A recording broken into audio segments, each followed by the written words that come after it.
আপনার কিছু খাওয়া হয়নি, একটু খাবার খেয়ে গেলে ভালো হতো না?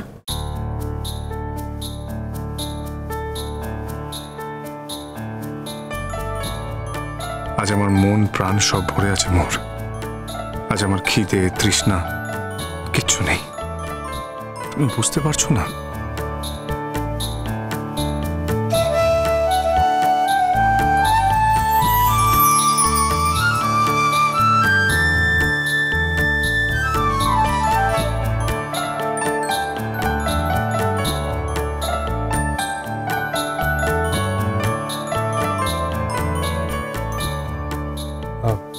কি রান্না হয়েছে?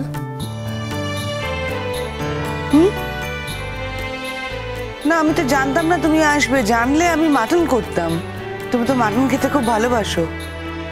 না না, ঠিক আছে, যা হয়েছে সেটাই খাবো। তুমি তো আলু পোস্ত খেতে ভালোবাসো। তোমার মা আজকের আলু পোস্ত রান্না করেছে, আমরা সকালে খেয়েছি, এখনো অনেকটা রাখা আছে। আর তারপর ওই সবজি টবজি দিয়ে একটা চিকেন স্টু মতো করা আছে। আমার জন্য রুটিও করেছে। তুমি তো রুটি খেতে ভালোবাসো, রাত্রে রুটিও খাও, খাবে দুটো? না বাবা, আসলে রাত হয়ে যাচ্ছে তো সেই জন্য।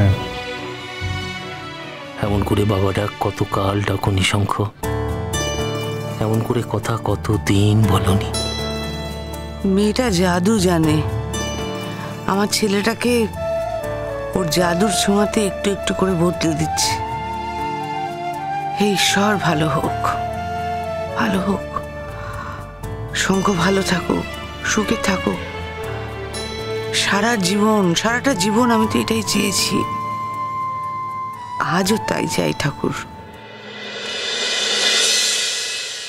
আচ্ছা মোহর, তুমি আমার কথা শুনবে না? আপনার চা খেতে দেরি হলে তো গায়ে জল বসে যেত, সেই জন্যই। আশ্চর্য, আমার গায়ে জল বসে যেত, তোমার গায়ে বসছে না। দেখো, আমি কোনো কথা শুনতে চাই না। যাও যাও, গিয়ে চেঞ্জ করে এসো। আমি এক্ষুনি যাচ্ছি। ম্যাম, আপনারা তো কেউ এখনো খাননি। এটা হয়? তুমি ফিরছো না, আমার টেনশন হয় না? হ্যাঁ, আর আমাদের তো মাথাতেই আসেনি যে শঙ্খ তোমাদের সাথে আছে, তাই জন্য আমরা টেনশন করছিলাম। না স্যার, উনি আমাদের সঙ্গে যাননি, উনি আলাদা করে পরে গিয়েছিলেন। আর উনি একটা বাস নিয়ে গিয়েছিলেন, তা না হলে যে স্টুডেন্টদের ফিরতে যে কত অসুবিধে হতো। হ্যাঁ, এই কথাটা তো আগে মাথায় ঢোকেনি তোমাদের। তাহলে তাহলে আমরা পাবলিক বাসে চলে আসতাম। হ্যাঁ, আমাদের একটু তাড়াতাড়ি বেরোতে হতো। ঝড় বৃষ্টিটা এলো যে, তোমরা আসতে কি করে পাবলিক বাসে? সেটা তো আমরা আগে বুঝতে পারিনি। ওই জন্য একটু প্ল্যান করে কাজ করতে হয়, বুঝেছ?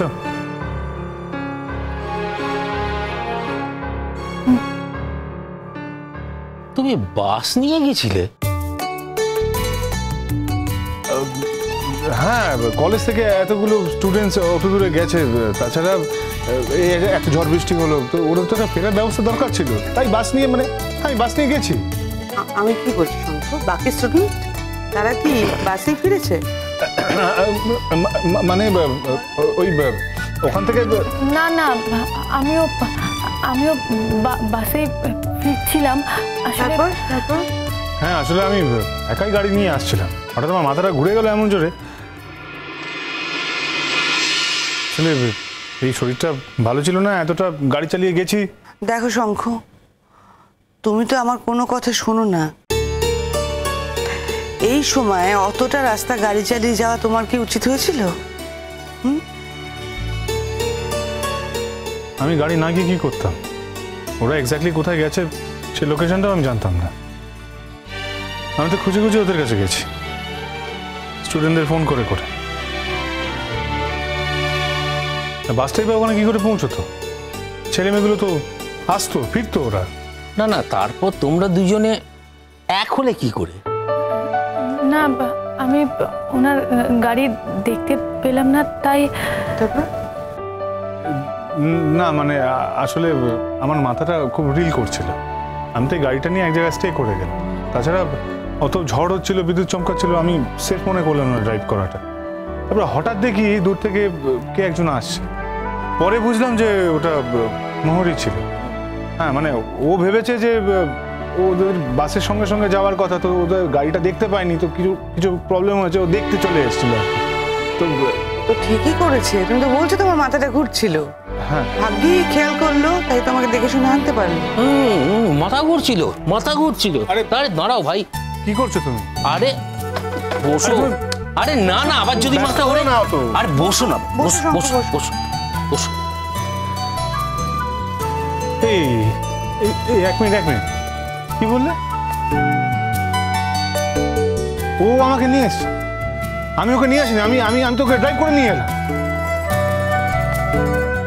না না, তুমি তো ওকে দেখে শুনেই আনো, আর ওকে দেখে শুনেই তুমি রাখো।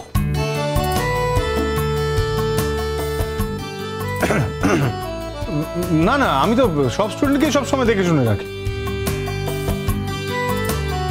না না, আমি সব স্টুডেন্টের কথাই বলেছি, কিন্তু যেহেতু মোহরের সাথে আমাদের একটু বেশি ঘনিষ্ঠতা, তাই জন্য তুমি একটু ওর বেশি দেখাশোনা করো।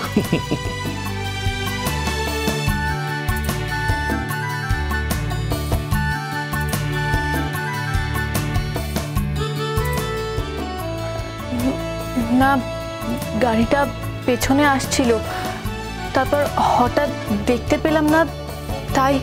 কতগুলো স্টুডেন্ট ছিল, কেউ নামলো না, তুমি নেমে এলে। না আমি কি বলছি জানো, ভাগ্যিস নামলে। না, ভেবেছিলাম স্যারকে দেখতে পেলে আমি আবার বাসে ফিরে আসব, কিন্তু দেখি স্যার অনেকটা দূরে ছিলেন।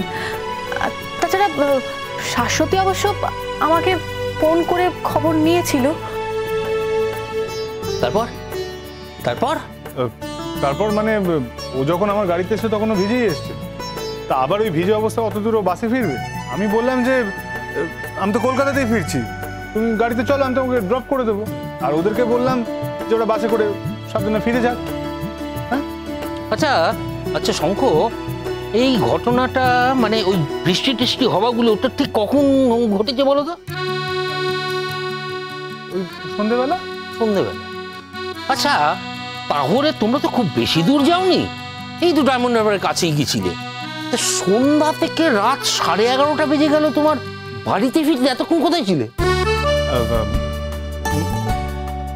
রাস্তাতেই ছিলাম, মানে অত ঝড়, অত বৃষ্টি, অত বিদ্যুৎ চমকানো, গাড়ি করে আসছি, সময় লাগে সেইরকম। সময় লাগে, বৃষ্টি হচ্ছিল তো সময়। স্যার তখন কিছুতে আসা যেত না, চারিদিকে বাজ পড়ছিল, আর রাস্তার দুপাশের গাছগুলো হাওয়াতে খুব নড়ছিল স্যার, তখন কিছুতে আসা যেত না। তারপর তোমরা কি করলে? কোথায় দাঁড়ালে? গাড়ি নিয়ে দাঁড়িয়ে থাকলে?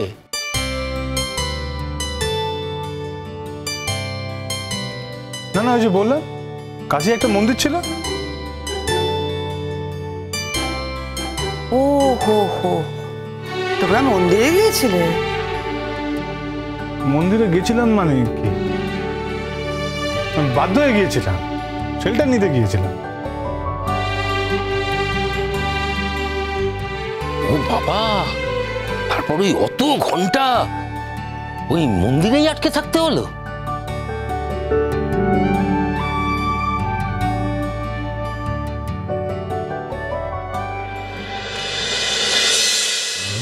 তোমার বিরহে রহিব বিলীন, তোমাকে করি